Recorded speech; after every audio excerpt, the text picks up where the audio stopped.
Ah, Magandang umaga po sa ating lahat, mga ginigiliw, mga minamahal ng Panginoon.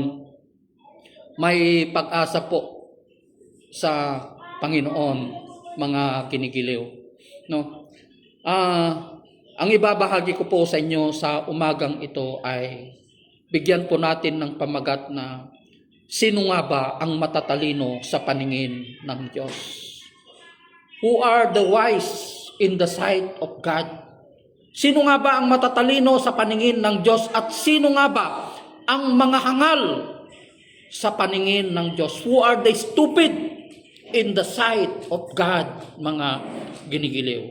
Alam nyo mga ginigiliw, hindi dahil isa ka ng abogado, isa kang doktor, doctorate, engineer, accountant, mataas sa katungkulan, matalino ka na sa paningin ng Diyos. Hindi po yun ang sukatan ng Diyos ng isang tao ay matalino. Laglagipin nyo dito. Hindi yung naabot natin, mga ginigiliw, ang sukatan upang ang isang tao ay matalino sa paningin ng Diyos. Sino ang nagpapako sa ating Panginoong Jesucristo? Alam niyo kung sino ang nagpapako sa ating Panginoong Jesucristo? Mga abogado ng Israel. The lawyers of Israel.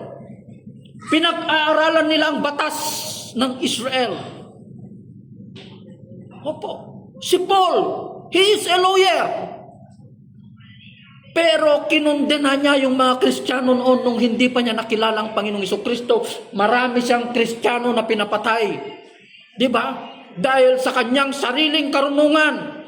Pero, nung natanggap niya yung karunungan na galing sa ating Panginoong Jesucristo, nagbago ang kanyang pananaw, nagbago ang kanyang prinsipyo, mga ginigiliw, dahil ang karunungan sa mundong ito, ayon kay Pablo, ayon sa ating Panginoon na binigay kay Pablo, ito ay kahangalan, stupidity, stupid. Alam niyo ang ibig sabihin ng stupid sa English Dictionary? Lack of common sense, lack of knowledge, lack of wisdom, lack of insight. Alam niyo kung sino yung mga matatalinong tao ngayon sa mundong ito? Yung mga matataas ang posisyon, matataas ang pinag-aralan. Pero yung kataasan ng pinag-aralan nila sa mundo, ginamit nila ito sa kasamaan. Sino ang mga involved sa mga bilyon-bilyon na yan? Iba yung mataas ang pinag-aralan. Hindi sukatan yung magaling kang mag-Ingles. Diba? Magaling kang magsalita sa harapan ng tao. Hindi po yun ang sukatan ng Diyos ng katalinuhan ng isang tao. Katulad ng mga nagpapako sa ating Panginoong Jesucristo ng mga abogado, nag-aral ng batas ng Israel. Alam niyo yung Sanhedrin, yun ang Supreme Court ng bayan ng Israel, yung mga Hudyo na yan. Pero yung kanilang karunungan, ito ang nag-lead sa kanila upang bumagsak ang kanilang sinasabing sila ay matatalino sa kanilang paningin, sa kanilang sarili, mga ginigiliw. Sala ay ibinagsak ng Diyos, mga ginigiliw. Kaya, kung ang isang tao, hindi dahil magaling na siyang magsalita sa harapan, matalino yan sa paningin ng Panginoon, hindi po. Marami rin yung ang galing magsalita, daldal ng daldal, pero walang kwenta yung sinasabi niya. Walang kwenta. Marites, sabi nila yun, di ba? Kasi walang laman. Gumagawa sila ng kwento na walang katotohanan. Dahil ang katotohanan lamang ay galing sa salita ng Panginoon. Sino ang matatalino naman sa paningin ng Panginoon? Who are the wise in the sight of God? Alam niyo kung sinong matatalino? Kayo, tayo. Bakit? Dahil nasa atin ang kaisipan ni Kristo. And Jesus Christ is the wisdom of God. Kung taglay natin si Kristo sa buhay natin, tayo ang pinakamatalino, daig pa natin ang nag-aral sa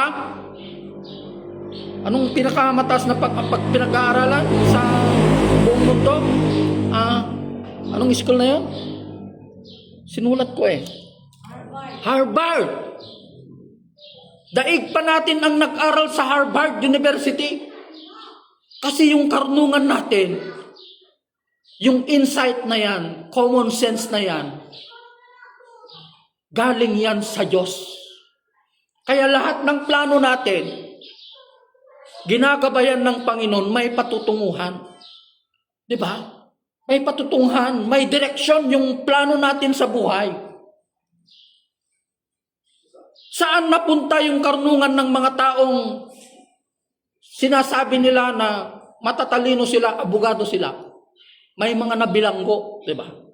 Dahil ginamit nila yung karunungan sa mundong ito sa kasamaan.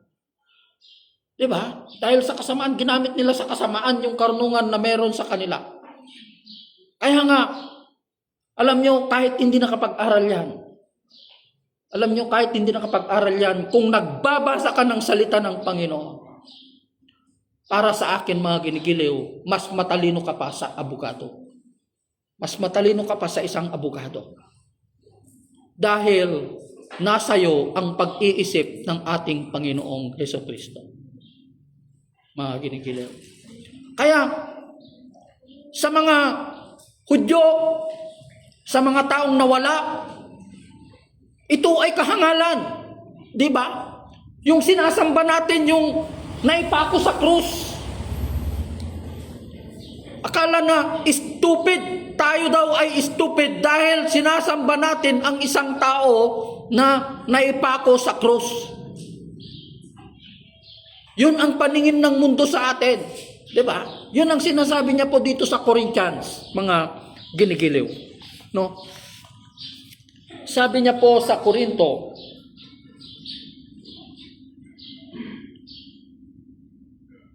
sa 1 Corinthians 18, ang mensahe tungkol sa pagkamatay ni Kristo sa krus ay kahangalan para sa mga taong napahamak.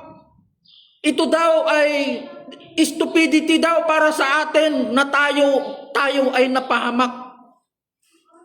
Yun ang sinasabi po ng salita ng Panginoon. Ngunit ito'y kapangyarihan ng Diyos.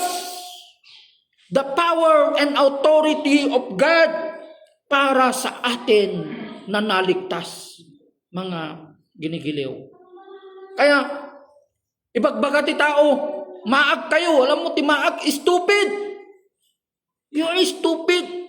Yung sinasamba nyo na yan, mahirap na tao na ipako sa krus.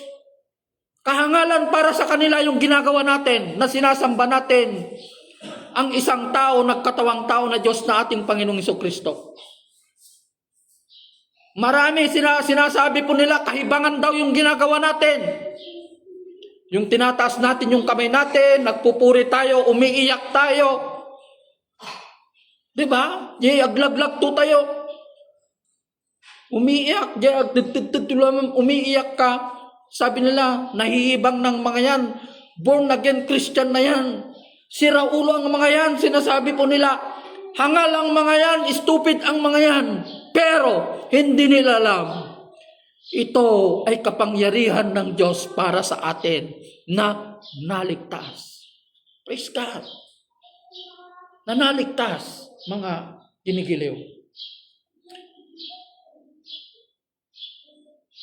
Sabi niya dito sa 19, sapagkat nasusulat, sisirain ko ang karunungan ng marurunong, sabi niya po, at gagawin kong walang saysay ang katalinuhan ng matatalino.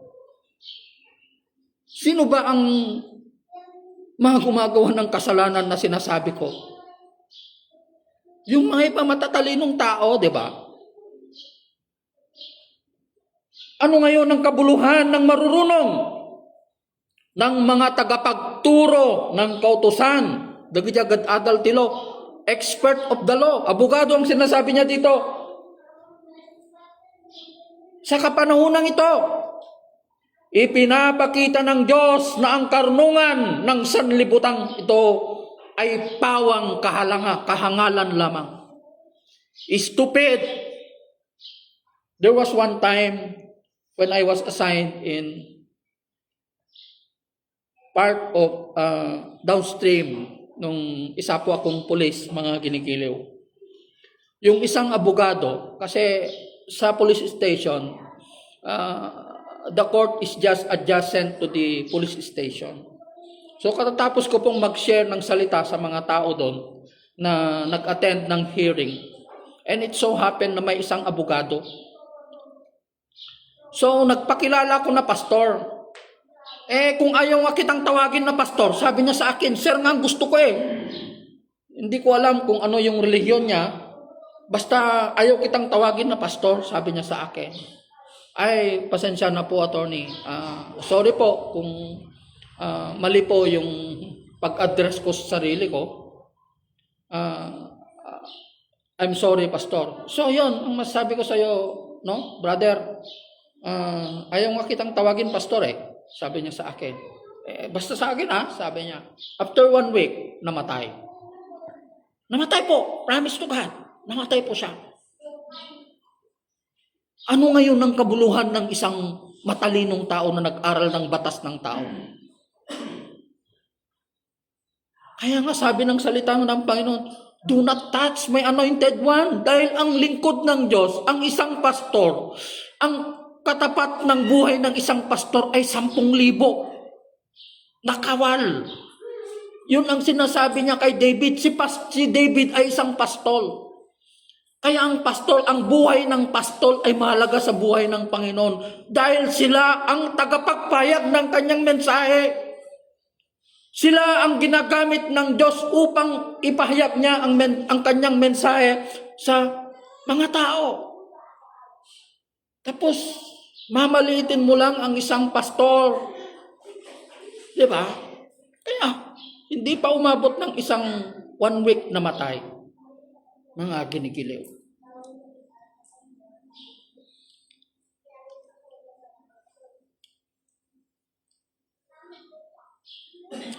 Dito po sa 21, sapagkat, sabi niya po, ayon sa karunungan ng Diyos, according to the wisdom of God,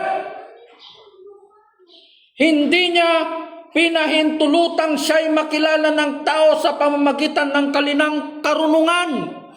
Hindi daw pinahintulutan ng Diyos ang matatalinong tao nagsasabi na sila'y matatalino na makilala nila ang Diyos. Yung mga nag-aral ng teolohiya, nag-aral sa Bible school, kung alatang theology. Hindi. Kasi kung lahat ng nag-aaral ng theology galing sa Bible school, nagpastor sana silang lahat, bakit hindi? Yung 50, baka 3 lang ang napili doon. Di po. Yung iba hindi sila nagpatuloy Yung kapatid ko nga, pastor yun Na, may master of divinity pa yon. Natapos niya yung master of divinity, pero hindi naman siya nagpatuloy. Pastor po yun. Nagpastor lang siya ng mga wala pang 5 taon. Wala na, hindi na siya nagpatuloy. Hindi niya sila pinahintulutan na makilala sila sa pamamagitan ng pag-aral ng pagka-Diyos ng Diyos, mga ginigiliw. That is not the guarantee. Hindi yun ang garantiya na kapag nag-aral ka na ng pagka-Diyos ng Diyos ng teolohiya, ay matalino ka na sa paningin ng Panginoon. Kasi yung nag-aral ng pagka-Diyos ng Diyos, ulitin ko na naman, sila pa mismo ang nagpapako sa ating Panginoon. Diba? Sino ang nakakilala sa Panginoon? Sino yung matatalino na sinasabi ng Panginoon? Bulag. Imagine yung isang bulag na kilala niya si Kristo, nakilala niya ang Diyos. Bulag. Jesus, anak ni David, dinedeklara niya yung karunungan ng Diyos, the deity of God. Imagine that, no? Bulag, pipi, mga mangingisda, mga ordinaryong tao, bayarang babae. Yung Samaritanang babae na umaamin sa kanyang sarili na siya ay marumi. Diba? Isang tax collector na dinadagukan niya yung kanyang dibdib na hindi man lang siya makapasok sa loob ng templo. Hindi niya maiangat ang kanyang mukha. Sinasabi niya sa kanyang sarili, dinadagukan niya ang kanyang dibdib. Panginoon, isa akong makasalanan. It's not the guarantee na dahil nanggaling ka na sa Bible school, pinili ka na ng Panginoon. Baka baliktad na, lalong-lalo na kung alam mo na ngayong katotohanan, nagpapatuloy ka pa rin sa kasalanan. Tapos mag-share ka ng salita ng Panginoon. Do you think na magbibigay ng tamang pahayag ng Panginoon sa'yo? Sigurado ako baliktad na ang pag-share mo ng salita. Babaliktarin mo na yung katotohanan ng salita ng Panginoon. Baliktad na ang pagkaintindi mo. There was one time na may isang pastor na nag-share. Pero yung pastor na ito, parang hindi na siya interesado na maglingkod. Tapos nung napagbigyan siya, dahil meron lang siya sigurong masabi, nagsalita din siya. Na sabi niya, kahit kapatid ko yan, sabi niya, kahit gumagawa ng kasalanan yan, ipaglalaban ko yan kasi kapatid ko yan kadugo ko yan mamahalin ko yan Mali na yata itong pagkaintindi niya sa salita ng Panginoon, sabi ko. Mali na. Oo, correction is better than rebuke is better than secret love, sabi niya. Oo. Rebuke is better than secret love. Bakit mo? Okay lang yan. Okay lang, gumawa ka ng kasalanan. Pwede lang yan. Hindi po. Hindi po. Ako po, sa totoo lang, napakaingat po ako. Lalong-lalo na sa loob ng church. May isang kabataan dito. Pastor, magkakaroon kami ng bonfire sa bundok. Doon kami magbo-bonfire ng mga kabataan. Nireject ko po yung request niya. Nireject ko po. Hindi po tayo nagpaparami dito. Nireject ko po. Kasi maraming mangyayari sa dilim. Once na nagdikit ang katawan ng babae at lalaki, may makokuryente dyan. May makokuryente. Kaya po, bakit kanyayo? Oo. Napapansin nyo? Ako rin ito rin sa akin. Pag may mga pumapasok dito na mag-asawa, kung napapansin nyo, hindi po ko kinakamayan ng babae.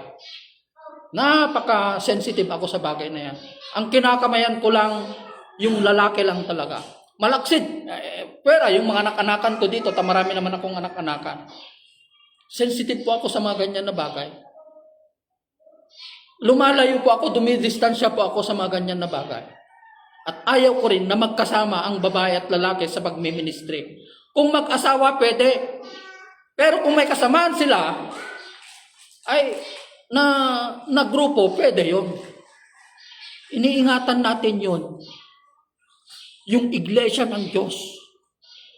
Diba? Kasi, sa akin testimony ko po ito. Ito ang covenant ko sa Panginoon. Kasi dati, womanizer ako. Kaya sabi ko, nung gumawa ko ng panata sa Panginoon, Lord, patayin mo na lang ako kung bumalik pa ako sa kasalanan. Kahit sa pag-inom ng alak, panigarilyo, kasi nagsimula akong manigarilyo when I was only 13 years old. Natanggal ko lamang ang paninigarilyo when I was 40 years old nung nakilala ko ang Panginoon. Natanggal ko yung pag-inom, panigarilyo, lahat ng bisyo ko natanggal ko nung nakilala ko ang Panginoon. Hindi ko na binalikan yung mga bagay na yan. Bakit ko sisirain yung tiwala ng Diyos sa akin? Diba? Bakit ko sisirain yung kaligtasan na natanggap ko sa Panginoon? Mga ginigiliw. Naikwento ko na sa inyo yung New Year sa Kalinga. Hindi, pinoprotektahan ko yung kredibilidad ko sa Panginoon. Yung pamilya ko, nakipagsaya sila, sa salat, doon sila, tapos brum. Lord, bakit ako napunta sa lugar na ito? Sabi ko. Sinaperate ko yung sarili ko kasi ayaw kong, hindi mo pwedeng dalhin yung mundo ng Diyos sa mundo nila na ganun ang ginagawa nila eh. Diba? Mamuhay tayo ng kabanalan.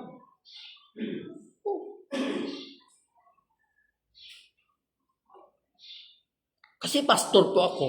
May tumatayo po ako sa covenant ko po sa Panginoon. Diba? Kaya nga, nung nagpicture kami, malalagay ko yung picture namin eh. Late ko nang napansin na nung harapan ng, although that is only alak ng babae, hindi ko na napansin na i-post ko na, may alak pala dun sa harapan ng lamesa. Diba? Siyempre yung mga tao, nagpicture ni pastor, may alak din pala sa lamesa nila, baka sabihin nila, Diyos ko Lord, patawarin mo ako.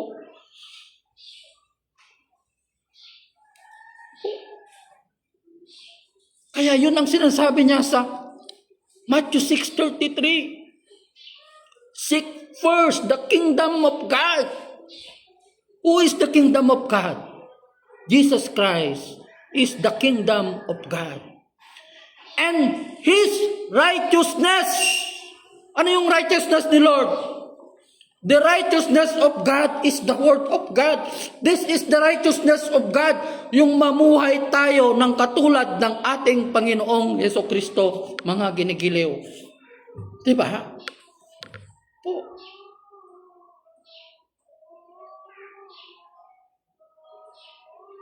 Kaya, yun ang matatalino sa paningin ng Panginoon. Kung nasa iyo ang salita ng Panginoon, kung nasa iyo ang ating Panginoong Jesucristo, ibig sabihin, nasa iyo ang katalinuhan ng Diyos. Hindi sukatan ang naabot mo, hindi sukatan yung mataas ang pinag-aralan ng isang tao. Alam nyo na yan, makinig kayo, magbasa kayo ng mga newspaper, sa mga post, sa mga Facebook. Sino yung mga involved dyan? Diba? Yung mga matatalinong tao. Alam nyo, dito ako magtatapos. Alam nyo, ang matalino, sabi niya po sa Santiago, James 3:13. Ito ang isang matalino na sinasabi pa ng salita ng Panginoon.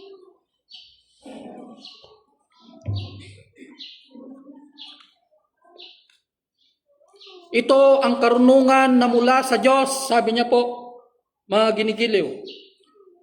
Sino sa inyo ang marurunong at nakakaunawa? Ipakita niya ito sa pamamagitan ng wastong pamumuhay. Gusto nga panagbiag na bunga ng kapakumbabaan, humility, humbleness. Ngunit kung ang nagkahari sa inyo, sa inyong puso ay inggit at makasariling hangarin. Hindi nyo ba alam ang inggit ay isang klase ng Diyos-Diyosan? Kung ikaw ay naiinggit, ibig sabihin ang Diyos mo ay demonyo. Lalong-lalo na kung ikaw ay Kristiyano. Huwag ninyong ipagmalaki at huwag ninyong ikaila ang katotohanan. Ang ganyang karunungan ay hindi galing sa langit, kundi makaluma at makalaman at mula sa demonyo. Sapagkat saan mang naghahari ang inggit at makasariling hangarin, naghahari din doon ang kaguluhan at lahat ng uri ng masasamang gawa. Di ba? Masasamang gawa. Ngunit ito, mga ginigiliw, ito ang karunungang mula sa langit, heavenly wisdom, insight. Wisdom, insight, discernment. Una sa lahat ay malinis, mapayapa, maamo, mapagbigay, puno ng awa, masaganang namumunga ng mabubuting gawa, hindi nagtatangi at hindi nagkukunwari, namumunga ng katuwiran, ang binhi ng kapayapaang itinanim ng taong maibigin sa kapayapaan. Kapag taglay po natin ang lahat ng ito, yung karunungan na mula sa langit, mga ginigiliw, doon mo makikita na yung karunungan na yan ay galing sa ating Panginoong Jesucristo. Magandang umaga po, pagpalain po ang salita ng Panginoon sa ating buhay, mga ginigiliw. God bless everyone.